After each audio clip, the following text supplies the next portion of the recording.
రాజమండ్రి తాడితోటలో యథేచ్ఛగా గోమాంసం అమ్మకాలు.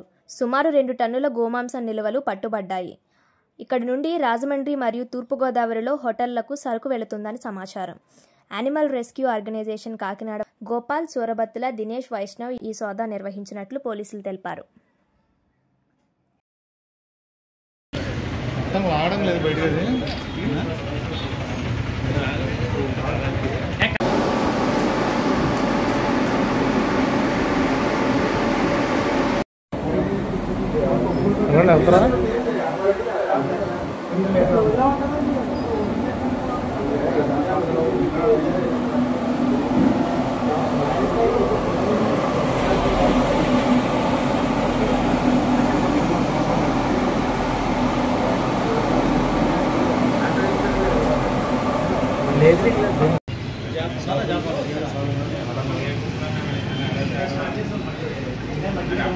గోపాల్ అండి, నాది యానిమల్ రెస్క్యూ ఆర్గనైజేషన్ కాకినాడ.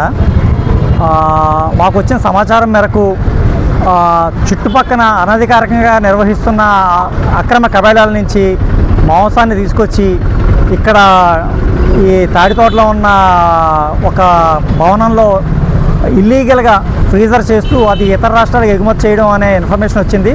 దీంతో జిల్లా యంత్రాంగానికి తెలియజేయడం జరిగింది. ఇమ్మీడియట్గా పోలీస్ యంత్రాంగం చాలా స్పీడ్గా స్పందించి రావడం జరిగింది. తీరా లోపలికి వెళ్ళి చూసేసరికి 3 టన్నుల పైన గోమాంసం ఉండడం జరిగింది. అయితే దీనికి ఎటువంటి అధికారాలు లేవు. ఎందుకంటే చుట్టుపక్కల నిర్వహిస్తున్న అక్రమ కబేళాలకే ఏ విధమైన లైసెన్సులు లేవు. అక్రమ కబేళాల నుంచి ఈ గోమాంసాన్ని కలెక్ట్ చేసి ఇక్కడ స్టోర్ చేయడం జరుగుతుంది.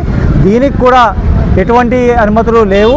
అలాగే ఏదైనా మాంసం వ్యాపారం చేయాలంటే భారత ఆహార భద్రతా సంస్థ నుంచి లైసెన్స్ తీసుకుని ఉండాలి, food safety standard authority of India నుంచి.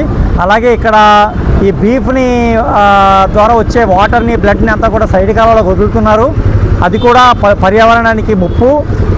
ఇటువంటి యాక్టివిటీస్ ఏం చేయాలని ఆంధ్రప్రదేశ్ పొల్యూషన్ కంట్రోల్ బోర్డు వారు అనుమతి తీసుకొని ఉండాలి. ముఖ్యంగా ఏంటంటే ఇటువంటి వ్యాపారాలు బాగా పెరగడానికి కారణం చుట్టుపక్కల ఉన్న అక్రమ కబేళాలే. ఈ అక్రమ కబేళాలపై ఉక్కుపాదం మోపాల్సిందిగా మేము జిల్లా యంత్రాంగాన్ని కోరుతున్నాం. అలాగే ఈ మాంసాన్ని ఇప్పుడు ఈ గోమాంసాన్ని అంతా కూడా పోలీస్ అధికారులు, రెవెన్యూ అధికారులు, మున్సిపల్ అధికారులు దాన్ని పర్యవేక్షిస్తున్నారు. దీన్ని శాంపిల్స్ తీసుకుని తదుపరి చర్యలు జిల్లా యంత్రాంగం తెలుస్తాం. అలాగే జిల్లా ఎస్పీ గారు కూడా చాలా స్పీడ్గా స్పందిస్తున్నారు. కాబట్టి ఈ అక్రమ కబేళాల మీద ఆయన ఆల్రెడీ పోలీస్ యంత్రాంగం ద్వారపూడి, గోకవరం, కోరుకొండ తదితర ఏరియాల్లో రైడింగ్ చేసి మధ్య పట్టుకున్నారు. అయినా కానీ చిన్న కబేళాలు ఇంకా మళ్ళీ మొదలవుతున్నాయి. దీనికోసం జిల్లా యంత్రాంగం అలాగే జిల్లా ఎస్పీ గారిని కూడా కలుస్తాం. Thank you.